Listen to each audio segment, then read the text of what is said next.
Alright guys, so I'm going to need you to go ahead and brace yourselves as we attempt not to have 15 strokes watching through this Bill Maher and Kasparian back and forth on Israel and Gaza that took place on one of his recent episodes of his ClubRandom podcast. So stay with me here. I'm going to have to pause a lot throughout this because Bill Maher is just the worst of the worst, nothing but a purely insufferable, delusional, smug idiot when it comes to this topic. So let's go ahead and jump into this. You want to get exhilarated, right?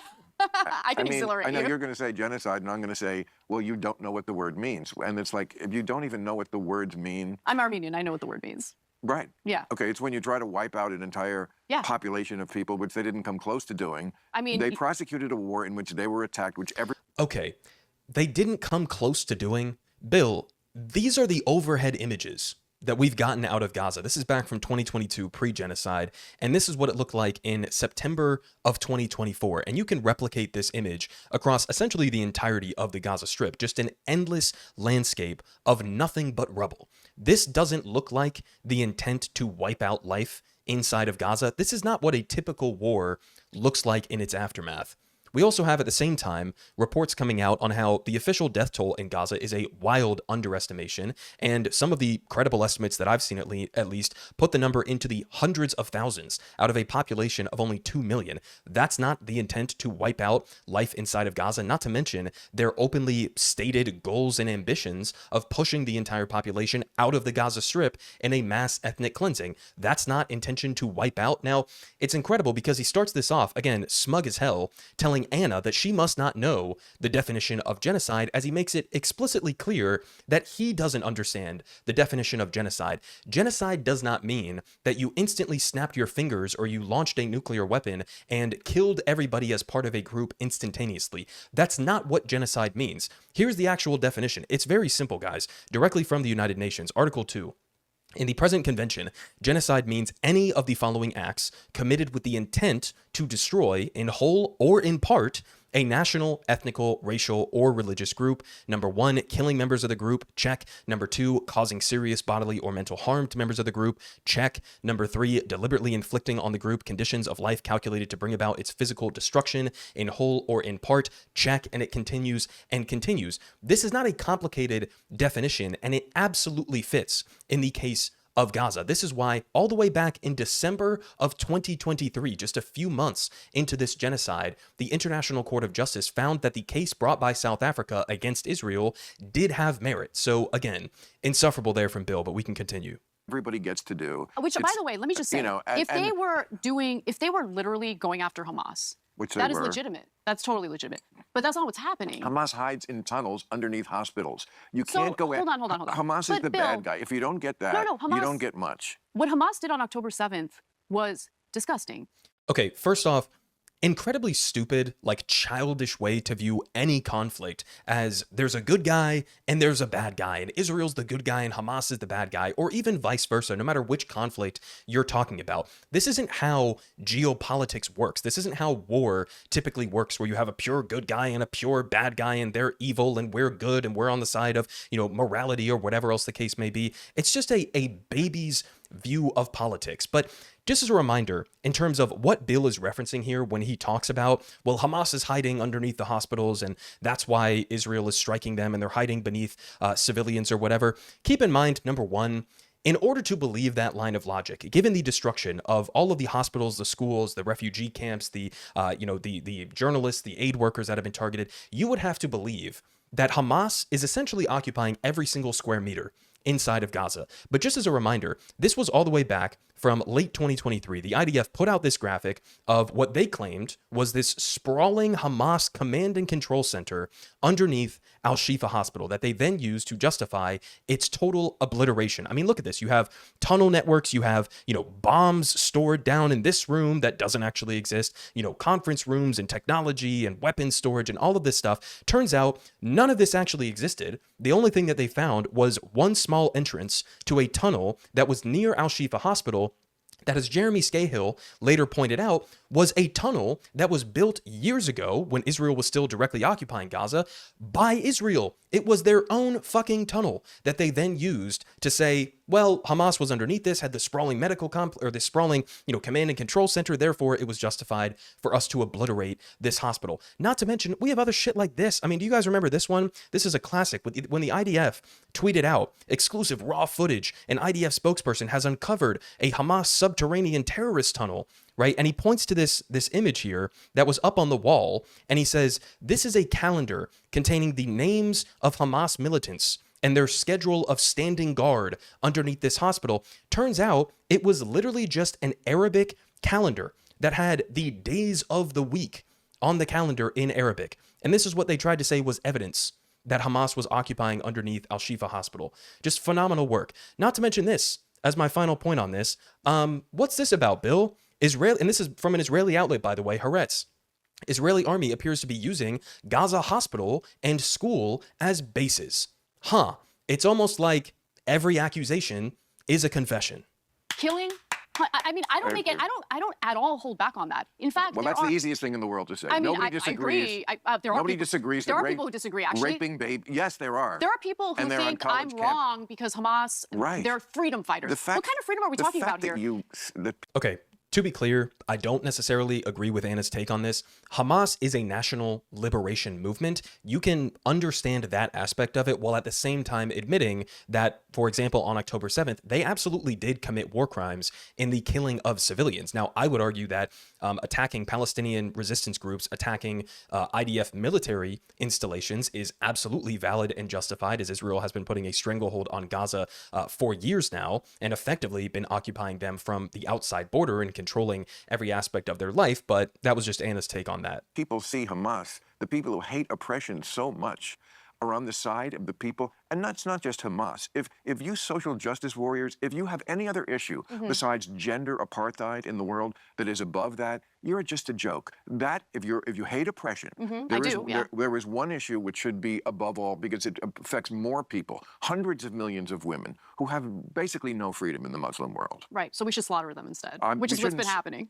Well, you should prosecute a war to the end. I mean, that is literally Bill's take here. Is look, there's something bad happening over here, right? Generically in the Arab world, there is oppression of Muslims, Muslim women. So therefore, what exactly? Genocide is okay. The slaughter of tens, if not hundreds of thousands of innocent men, women, and children is okay because you shouldn't be paying attention to that. You should be paying attention to the oppression of women. You can care about multiple things at the same time, believe it or not, Bill. That does involve slaughter of every war, I think, listen, civilians get killed in wars. I think everyone knows that. Everyone acknowledges that. Especially when you hide behind them. But when 83%, according to the IDF's own data, and this is report, by the way, I consume Israeli media on this. I don't consume American media on this. And Israeli media is super honest, way more honest than our media is. So when the IDF's own data indicates that 83% of the people that they've killed are civilians. Because they hide behind them. But Bill, do you understand that by killing so many civilians, they are essentially multiplying extremism? I do understand that. Do you understand that there's very often in the world two very bad choices, and you only... I mean, I'm an American. I have to vote in presidential elections. Yes, I do know that. Okay, you don't have the good choice. You have the bad choice and the even worse choice. Israel has been being attacked by Hamas. First of all, the entire Arab world rejected them for 75 years. They kept trying to make a deal. They kept saying, no, we want it all. That's what from the river to the sea means. It means we want it all. We don't want a compromise. They've never wanted a compromise. Bill, what the fuck are we talking about here? There is an empty void in between his ears. There is an Israeli flag somehow orbiting a black hole that exists inside this man's head. He's saying the Israelis are not only the good guys, but they've never done anything wrong. They've always acted in good faith, historically, throughout any sort of negotiations on normalizing relations with Palestinians, with their neighbors, and enabling Palestinian statehood alongside Israeli statehood. What the fuck kind of delusional, I heard something from Benjamin Netanyahu kind of history are we getting here from Bill Maher? Not to mention, Bill, you bring up this phrase, from the river to the sea, Palestine will be free. which number one is a call to liberation and for freedom and justice for all Palestinians and for sovereignty and for self-determination. But even under your twisted, warped interpretation of what that phrase means, of total domination from the Jordan River to the Mediterranean Sea, Bill, who is actually doing that in practice? It's Israel. Israel is doing a genocide in Gaza with the intention to wipe out Palestinian life there. They're doing an ethnic cleansing in the West Bank as they continue to expand their illegal settlement project over there and gobble up more of what could be a hypothetical Palestinian state as part of a two-state solution in the future. They're occupying in southern Lebanon. They're occupying parts of Syria as a part of this greater Israel project that they're pushing towards. Who is actually enacting this from the river to the sea? There will be nothing but domination. It's Israel. That's literally what they're doing in real time. And by the way, the ruling party in Israel, Benjamin Netanyahu, the Likud party, they have that in their charter.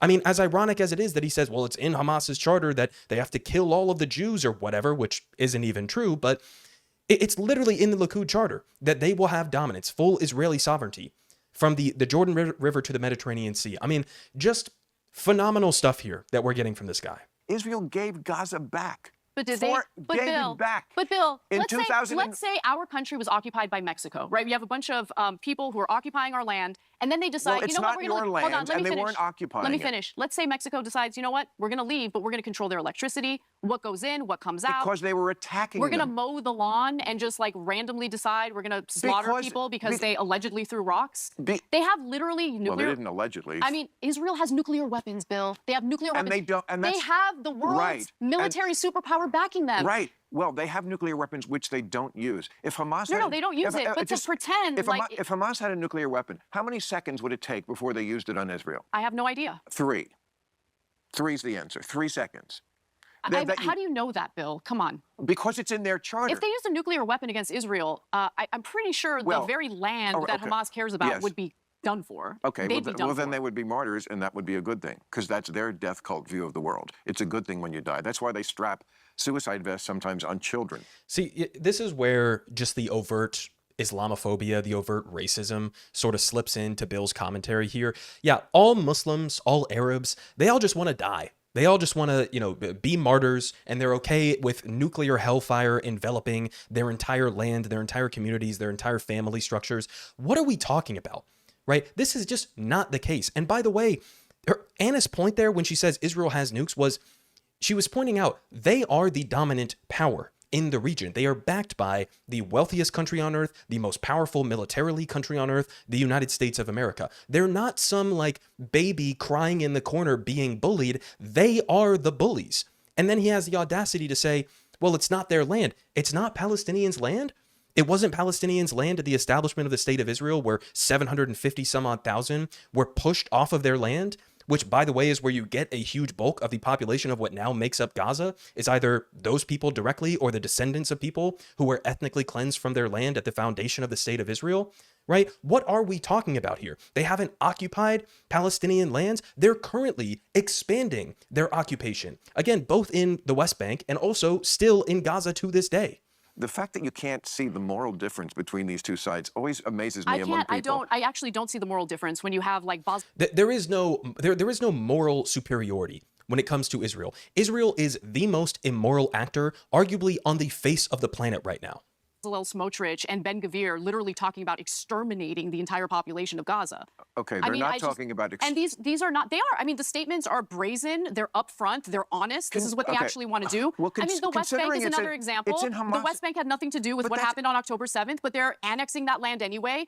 They're raining terror on innocent people, innocent Palestinians. They're driving them out of their homes. Like, listen, I am willing to admit, because it's the truth, that what Hamas did on October 7th was a fucking atrocity. Oh, wow. Killing innocent people. Who couldn't admit that? But you have a difficult time at least acknowledging the atrocities that have been committed against innocent civilians in Gaza. Well, it depends on what you call an atrocity. All wars are going to have atrocities. A double tap on a hospital? A double tap on a hospital? So when the first responders show up? I don't know exactly what you're talking about. I vaguely remember the thing. Right. Yeah, first of all, that's an old terrorist trick. That's what they do all the time. What? I'm sorry, what? So she tries to make the comparison. She says, okay, whatever. You think October 7th was an atrocity. I agree with you on that. That's what she says. And then she says, but you can't admit that there were any atrocities that have been committed by Israel in Gaza since. And he says, well, not really. Everything, some shit happens in wars and, it's horrific and whatever. And then she brings up a specific example of this double tap strike that took place at Nasser Hospital. This is the specific one that she's talking about, where they killed not only medics, but also journalists, by the way, in this double tap strike. And they specifically struck the location on the hospital where it was known that journalists would gather at that location because it had the best reception, where they could then get a signal out to, send videos or communications or whatever else the case may be. So they explicitly targeted, not once, but twice, a hospital and medical workers and journalists intentionally. And she asked him about that. And even then, he then flips it to say, well, that's a classic terrorist trick. Well, okay, I guess by your own logic there, the IDF are the terrorists, at least in this situation, by your own very words there. And by the way, this is just one example, guys. How many other examples? Every single hospital inside of Gaza has been attacked by the IDF, right? How many examples have we had of them attacking aid workers and journalists and paramedics as well? This was another story from about 6 months ago.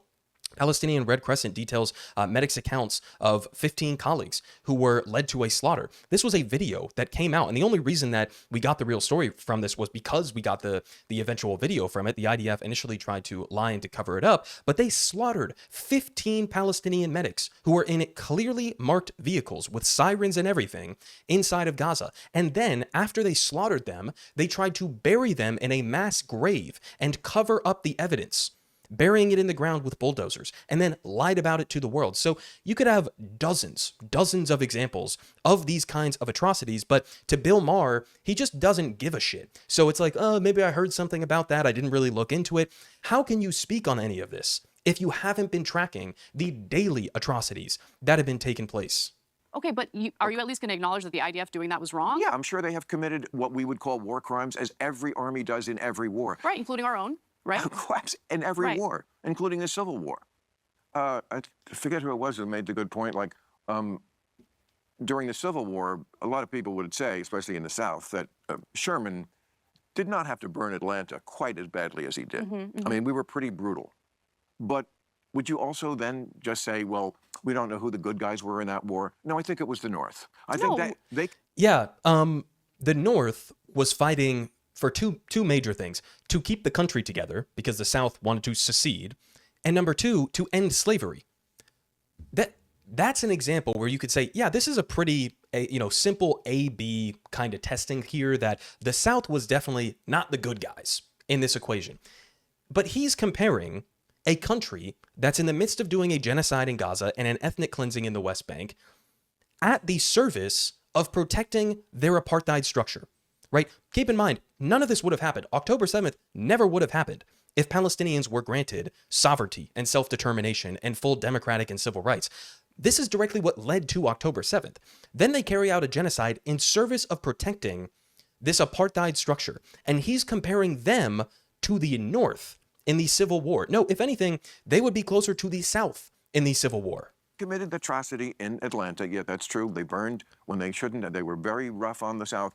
They were still the good guys. They were fighting against slavery as Israel is fighting to survive. And also, they are the front line in the Western world. I totally disagree with you on this entirely. Well, I think much of the problems we have in the Middle East is due to the enabling of this look, it's an expansionist policy. If Israel wasn't trying to continue expanding in the Middle East, so, I don't think they would be dealing with the enemies that they're dealing with. They've never been asked. They've never been trying to expand. They're trying to annex the West Bank right now, and Lebanon, southern Lebanon, and Syria, which they've succeeded in. These are all places that they were attacked from. When they became a country in 1947, they said, "Okay, we will accept half a loaf." They had as much right to that land as anybody. There was a continual presence there since 1000 BC, when King David had a kingdom. I don't care about that at all. Okay, but it's relevant. It's relevant to people. It's actually not relevant at all that some biblical text from, thousands of years ago says that they were granted a right to this land by God. That's actually not relevant to anybody at all who, I think, You know, this would have applied to somebody like Bill Maher in the past. Isn't this guy an atheist? Hasn't this guy made like movies or documentaries railing against religion and government being intertwined? I thought that was like one of your main things that you were all about. And now you're using the same Israeli talking points, saying, well, 3,000 years ago, this was promised to us by God. So therefore, we have a right to create an ethno-state. I mean, there's a difference between saying there has been a Jewish population in the region for thousands of years. Okay, that's fine. That's different. And saying that they deserve to live there in peace is very different than saying they get to set up a settler colonial project and create an ethno-state and expel the indigenous population that was already living there. That's not the same thing, Bill. I mean, just incredible that somebody like Bill Maher, you know, when it comes to this one specific country, when it comes to this one specific thing, now he's suddenly okay with the intertwining of religion and government in order to make this kind of a case. So I'll leave you guys off with that. I mean, I really don't even know what else to say about this. I mean, it's just incredible. Yeah, Israel isn't trying to expand, even though we've seen them try to annex the West Bank. They're continuing to expand their illegal settlement project there, even though they're occupying in Lebanon and in Syria, even though their political leaders openly talk about the greater Israel project and how they want to expand into what they think is their biblical territory. You know, yeah, none of that is true. Hamas is using a bunch of human shields. That's why all of these children are being sniped in the head and the chest. And, you know, Israel's never done anything wrong historically. They've always been acting in good faith. They've always tried to negotiate for what's in the best interests of Palestinians and all of that good stuff. Yeah, we're all just delusional. Bill Maher knows what he's talking about. And I guess we should just read the IDF's Twitter feed and read Benjamin Netanyahu's Twitter feed, and we will be fully informed. So there you have it, guys. Incredible segment. Honestly, credit to Anna Kasparian for holding her own there. Probably very difficult to stay on task when you're talking to somebody who is as dense as Bill Maher and as ill-informed or misinformed on this topic as he is. So genuinely credit to her for not absolutely losing her shit, because I don't know if I would have been able to do the same thing. Politic guy has the best politics. Believe me, no one does it like him.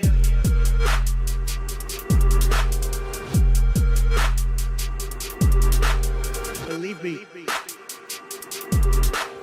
everyone is saying